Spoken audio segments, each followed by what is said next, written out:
welcome to the latest WADcast. Today we're going to be talking with Steve. Steve has introduced the newest archetype. This is Dimir, card advantage, card disadvantage, discard card. Anything with the suffix discarded is great. So, so Steve, you're going to be talking to us about your cube archetype. We're going to have three basic questions for you. What is your archetype? Despite my description, what is your archetype? What are the main players? And what does your archetype do for a living? Or in the cube. Alright, great. Go ahead, Steve. Oh my god, so funny. Yeah, it's yours. Oh, okay, cool. My archetype's not very, not terribly deep. It's more, I guess, tempo or card advantage. The idea was that all these cards, like, a few of them, when they die, they'll draw you a card, or there's a couple with exploit in them, or the greatest kicker mechanic ever. Yeah. Oh, and it comes up right on time. Great, yeah, because the exploit is 2 for 1s. 2 for 1s. 2 for 1s. Yeah, a lot of 2 for 1s. There's like Aether Snipe in there as well, so you can evoke him and bounce a creature. That's cool. Or you can just play him as a creature. So it's all creatures that do something else. Mm-hmm. Oh, I like that. So it's kind of, I guess, versatility and tempo. Mm-hmm. Kind of like a toolbox, kind of. Yeah, exactly. I like it. Yeah. All right, so go ahead and tell us your players. Yeah, so I have a little notepad here if you're just trying to remember what card you have. So it's for the other people coming up. We had literally just their archetypes, so they could see what they had. But so you can look it up here. Well, there's a couple of them, like Ravenous Rats and Deathbridge Shaman both have discard effects on them. Yeah, nice. Deathbridge Shaman is the one where it dies. Yes, yeah, it's a 3/1. Yeah, when it dies, it's a discard. So okay, cool. Which is surprisingly effective. It's a surprisingly effective card. Yeah, because you don't want to attack into it, and you may not want to block it necessarily. So it's kind of. It's also a 3-powered body, so it blocks pretty well if you want to go on the defensive. It actually does defend enough. Yeah, it does a lot of stuff. Yeah, so exactly, it goes with the whole versatility idea. Sultai Emissary, he's a zombie, and he manifests when he dies. He's a great card. He's also a warrior. Yeah, he's a zombie warrior. Which one is it? He's a 1/1 black for a zombie warrior. The Sultai Emissary. Yeah, he's 2 for 1/1. When he dies, you manifest. So he's pretty cool because he kind of replaces himself, which was what a few of the blue cards do as well. The Jeskai Sage and the Palace Familiar. When they die, you draw a card. You don't manifest. Yeah, a lot of good die effects actually I'm seeing here. Very cool. There's one thing. What was it? What's the Blizzard Spectre again? The Blizzard Spectre, when he deals damage, the opponent either discards a card or returns a creature to their hand. Oh shoot, that's crazy. Is it your choice or their choice? Your choice. Oh. So when it hits a player, choose one? That one? Yeah. When it hits a player, choose one. Deals combat, choose one. So I already had Unsummon in there, and there was a couple of discard cards. A permanent, it's not even just a creature permanent, it's just a permanent. Oh, that's disgusting. So he's a lot like Hypnotic Spectre. Not Hypnotic Spectre, Abyssal Spectre. Yeah. Same body, right? 4 for 2/3 flying. Same stats. And when he hits you, he's not just a discard, he could also bounce something, which is great. Yeah. So if there was any question about power creep. Yeah. Well, from Cold Snap, right? Which was so funny. Very, very funny. Sorry, I never even seen this card before, so it's cool. Yeah, I figured it was a good fit because, like I was saying earlier, he's pretty versatile. Yeah, and he's gonna get you 2 things every combat, right? Damage and something else. Yeah, that's great. There's also Recoil, which returns target permanent to owner's hand, and then that player discards a card. So it's basically both. Yeah. And blues spells in one, which. And late game, if they're hellbent, you just literally get rid of one of their creatures completely. Exactly. It's cool. No coming back. There's no coming back. Yeah, no coming back. Yeah. Go ahead. Any other players you want to highlight in your deck? You talked about good exploit guys that are good at being exploited. You also talked about some of your multicolored guys. But there's anything else you want to highlight? Raksasa Gravecrawler. That's the one that really stood out to me. Yeah, the Gravecrawler is a choice I made based on he has a decent body. He's 3/6, but if you exploit a creature, you get two zombies. Which is why I also chose Digraph Captain, because he's Death Touch and he boosts zombies.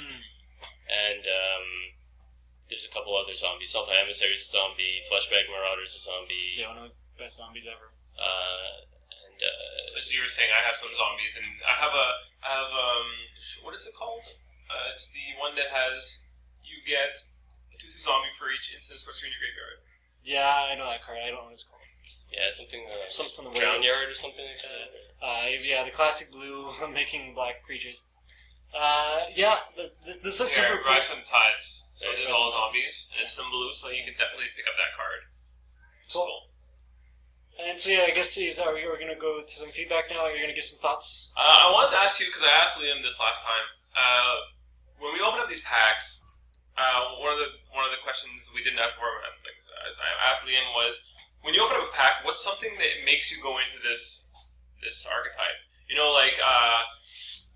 For mine, it's a little bit easier, just like direct removal. So you have a Firebolt, which is like flashback. You're gonna take that over a lot of cards because it's just like 2 cards in one. It's direct damage. It's like never bad, right? Like you can go into it, Young Pyromancer or like reanimate stuff. Like you can see it. You're like, okay, I'm gonna take this. Like, what is something that you could do? Like you were saying, your archetype's a little bit of a toolbox archetype. But what's something that'll make you go into that, or is it just kind of like you fall into it? Something like a preference thing, or actually, yeah, that's what I was considering. It's not something that you'd go into right away. It's more like you're getting the pieces. These probably won't be a lot of these probably won't be first picks, but they're picks that you won't will be looking at a pack and sort of be like, well, none of these work. Like a creature that dies and draws you a card is never really bad. Yeah, that's true. Fill in a slot, cool, right? Yeah. So. I like that actually. That's very interesting. So there's value to just like taking good cards and like just drafting a 2-color deck, basically. Yeah, and they could fit like other archetypes. Like if you weren't going blue black, it's not like you couldn't attach them to any other archetypes. Very cool. I like the versatility aspect. Very, very cool. I want to ask what inspired you to put things like Thassa's Emissary into the cube, which is a great. I'm a big fan of the enchantment creatures. I love Thassa's Emissary too. So is the whole point of this, if I'm seeing it right, like card advantage, you get a bigger creature and you get to draw a card. Exactly. Maybe put this on your Blizzard Spectre. Yeah, you could do that. Yeah, and that'd be really great. Interesting. So one thing I was looking at, like I looked at the list, and at first I was like, okay, well, what is this? You ask yourself, what is the archetype trying to do? And you said, like, I always try to like categorize it in like aggro, mid range, tempo, mid range, combo, or control. And I when I see blue black, right, automatically I want to have like this that's lean towards control. And I was looking for big creatures. And because when you're playing control, you kind of want to have that big creature where no one can deal with it, and you just like kind of kill them with it if it's not answered. And I think like Thassa's actually kind of does that for you, because it becomes the creature you already have, like your zombie or whatever, becomes a bigger zombie with like benefits if you can hit them. So I think that kind of fills it out. You also have the there's Aqueous Form, right? Which makes I was going to ask you about that too. Yeah. So what was your inspiration for that? This is you scry one, is it? Yeah. Every time you attack, you scry, and it makes your creature unblockable. As far as creature enchantments go, it's not bad. It's never going to be bad. Like scrying one on every attack is something that you're not going to regret doing. You can put it on a zombie token. You have an unblockable zombie. That's good. You can put it on one of those guys that when they die, you draw a card. Your opponent doesn't like that you're scrying every turn, but they know if they kill your creature, you're going to get another card. That's true, yeah. That's true. So it kind of keeps putting your opponent giving your opponent tough decisions to make. Yeah, which is always good. That's very cool. Yeah, the Aqueous Form was like, I'm on the fence about. And I think it depends really on what the level of the removal is. Because if we have a lot of good removal at instant speed, like, no one's going to want to put enchantments on their creatures, because it's just like, you just 2 for 1 yourself, unless they're like tapped out. But Aqueous Form, I remember it being pretty good in Theros. It wasn't like a high pick, like you said, but it was like a little thing where you're like, you put it on and all of a sudden they have to deal with this creature or they're just like screwed, right? And if you're like dismantling their hand with the discard stuff, like, you already have to there. Or, you put them on Blizzard Spectre, right? Just like the emissary. Oh yeah, that's right. You have an unblockable thing that's making your opponent like bouncing a permanent to their hand every turn. So something that would be cool, and I know you already have the cloud form, which has hexproof. I know you don't have a ton of enchantments. So I mean, if you had a little bit more, I would have like suggested maybe you have like some more hexproof stuff. So like they really just can't deal with it. Like what's the one guy that can't be blocked, but he has hexproof?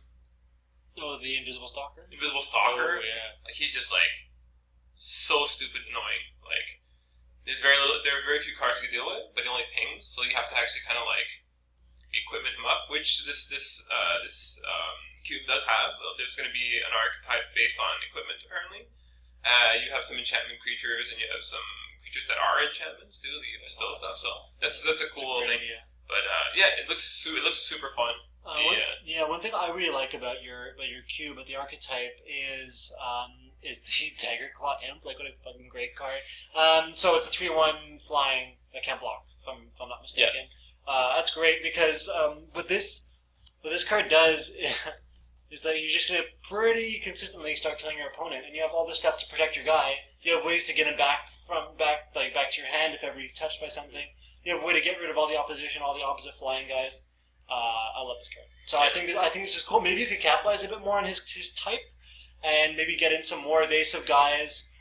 Even like really funny things like Phantasmal Bear. Like, I don't know, that's not what I'm thinking. There's another Phantom, not Phantasmal Bear. That's from it came out M10. That's like 1 and 2 blue for a 3/4 flying. 1 and 2 blue for a 3/4 flying. And I saw a guy play a black-blue deck that won with that card. That was his win condition. Oh wait, it gets targeted by something. Once it gets targeted, it dies. But he played a deck where he'd wait for you to run out of all your options. He'd wall up, and then you just get a few of those guys on the ground. The problem with those spirits, though, I think they're spirits, right? Yeah, they're illusions. They're illusions. They're so fragile. Yeah, true. So maybe something that doesn't have... I was just thinking that off the top of my head. It's irrelevant for that illusion part, but something that is like, relatively efficient flyer. Yeah. You want to talk about the... go for the artifacts and we can close it up. Yes, you have some artifacts here. You have Nurok's Replica from Scars and Barber's Purse. What is Barber's Purse? What's that? Supposed to be doing? That one, I'm not sure if I wanted. Yeah, you mentioned not liking that one too much. Yeah, is it because do you have a hard time with picking artifacts anyways? Yeah, I was having a hard time picking artifacts. Because I had to pick, I didn't realize you need to pick a bunch, so I do, man. That's kind of good. Yeah, so there is, Barber's Purse, looking at Barber's Purse. It's X, so... Is this the Community Cube? Yeah, we're doing WADcasts. Yeah, so Jake's here on the WADcast, apparently. That's great. Why can I not see it? It's because it's higher, It's higher, sorry. Is it X, I think? Well, it's by artifact, right? So it's supposed to be here, unless I screwed up. It's all the way at the bottom, then, if it's an X. It's X cost, right? Yeah, there it is. Okay, there you go. Barber's Purse. It comes into play with X counters, and then you pay 1, tap it, remove a counter. Target creature can't. It doesn't really fit your deck because most of your guys are either going to be pretty evasive anyways. Yeah, or you want them to have the. Could be it. Well, he wants them to have the dilemma of do I block or not. This won't make a dilemma. It's going to just ask you. It's going to be. I think it might be a bit of a dead card. Yeah, that's not. Yeah, it's something I want to... I actually like this as it first built because it's very tempo-oriented. So let's say it's late game. Because I think he has a two-way deck where you could be aggro enough or you could even hold back and really just take control of the game. And this helps you in the later game when you start you put it down for 4 or 5 counters. It's 1, right? And you're just getting one guy out of the way, attacking your big threat out of the way. If you want to block it, you have to, it's removal on your guy, right? So I kind of like it, actually. I don't think it's that bad. I think this card surprises people. It's one of those cards that went last pick, but then when you put it in your deck, you're like, oh, it does the job. I don't think it's that bad. It could be, you're right. It could be like a mana dump late game, right? You just put a whole bunch of counters on it. Yeah, exactly. And it just removes one guy per turn. Guaranteed. You know what I mean? And the great thing is you can use this card to bribe a bear. I mean, that's doesn't happen every day. Here's a gem bear. No, you're not going to block. Isn't it bear paw? No. The giving claw is a naga.